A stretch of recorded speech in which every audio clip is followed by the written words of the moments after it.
Hey guys, it's Grant today, and I'm going to be making a video describing what brokerages are and different type of brokerages and what could be the best one for your personal use. Starting off, we gotta know what brokerages are and what they're used for. Brokerages is an online website or app that allows you to trade stocks of companies and trade funds that are conglomerates of stocks.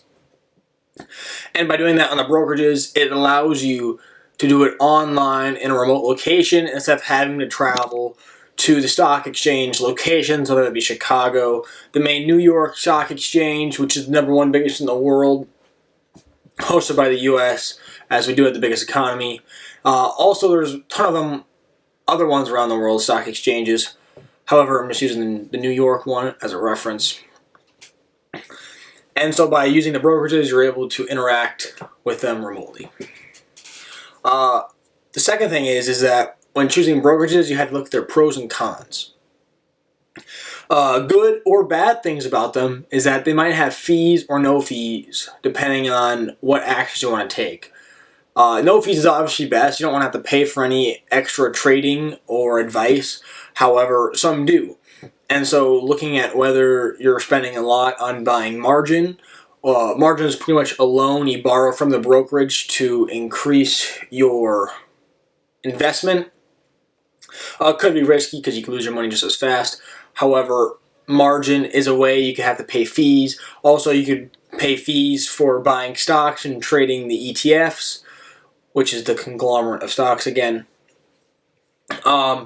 By paying all those commissions and fees, it might disinterest you in investing, so maybe you want to find a no-fee option. However, if there are a fee, the brokerages might be a little bit higher up on the chain, have better options for you to look at, news-wise and insider-wise to what the stock is doing.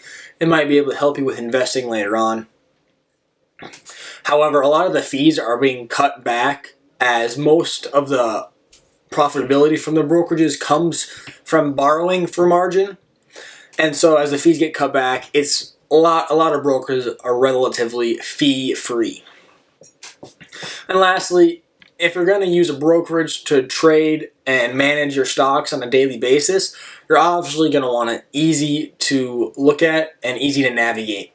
A lot of brokerages, a lot of the day trading ones, are more focused on a lot of charts and a lot of different movements of the graphs, which is very difficult for me to read. I don't like doing that as much.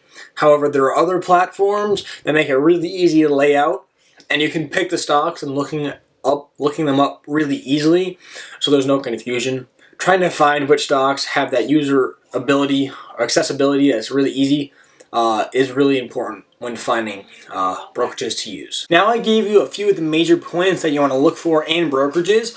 I'm going to divide the list of brokerages coming up by short-term trading and long-term trading.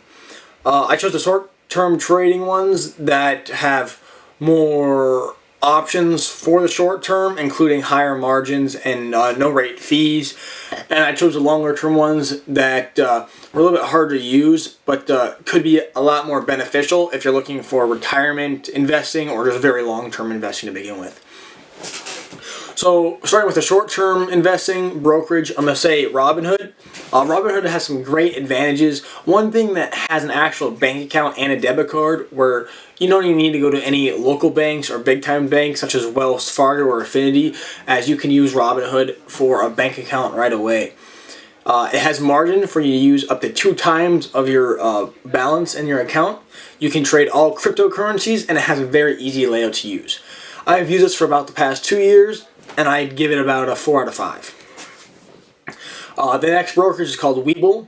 It has a very easy layout as well. It has 2 to 4 times margin, which means you can 4 times of your account balance, which can be pretty riskier.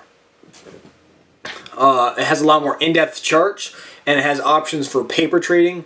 Paper trading means that you're able to buy and sell stocks without actually using real money. It's just fake money, so you can practice with the brokerage before you decide to actually commit to it. Another one is TD Ameritrade, probably one of the most notable day trading platforms. The margin, I've tried it before as well. It has paper trading, and the layout was way too confusing for me. I didn't like it at all. It was for a lot of those high-tech multiple screen layouts that the intense day traders use, and that's not really for my style. But it is very high rated and used by many. Another one is E-Trade. E-Trade is one of the biggest brokerage that all of them use. It has up to 4 times margin, which a lot of brokerages don't use as often because it is riskier for them. It has a good website, and it is good for long and short term. So if you want to dabble into both, that's another great option for you. And lastly, we have Interactive Brokers. Interactive Brokers is a non-US brokerage, which is why I put it the last list. It's not my favorite. However, they do have up to 8 times margin, which then again, also extra risky. But you can avoid the pattern day trading rule, which is when if you have less than $25,000, you can trade only 3 times per week. But being a non-US company, they're able to bypass that rule. Those are all of the lists of the short-term brokers. Now I will be going into the long-term brokers. The number one I have on the list is Charles Schwab. It has special ETFs that only Charles Schwab makes, which makes it a special brokerage. However, it also has no trading fees and no minimum account balance. A lot of them like to make you do a minimum balance to begin with, just so that you're committed a little bit. Charles Schwab has none. The second one, another brokerage that I use, is the Vanguard Group. Vanguard Group is very notable for their special ETFs. Many of them you can only buy if you have a minimum of $3,000 in your account. But a lot of people want to buy them worldwide as they have great insights on companies and can make your long-term investments spectacular. They no longer have trading fees, which was recently removed, which is great for those who want to get into the big brokerages, but didn't like the fees. And now that they've cut back on it, a lot more people have decided to go into Vanguard. And the website, however, is very difficult to use. I don't like it at all. However, their special ETFs are so good in my opinion that I was able to bypass the difficulty to manage through the website to stick with it. And lastly, there's a new popular long-term investment called Acorns. And this one, you don't invest at all. You give them money and they invest it for you, similar to an Edward Jones in town. And basically what it does is with every credit card purchase you swipe, the leftover cents will be rounded up to the next dollar, and that cents will then be put into your account for you, and they will invest it as well. They have fees which range from $1 to $5 per month, all which is still pretty low price for a fee, $1 to $5 per month, to manage your account for you and do everything as well. It's all hands off, and so I would look into it more if you're interested in all the hands off business. And those are the last of my long-term brokerages. I hope after looking at what brokerages are used for and what best suits your ideals, that you're able to use this list to determine what brokerage you would like to use if you choose to start investing. Thank you.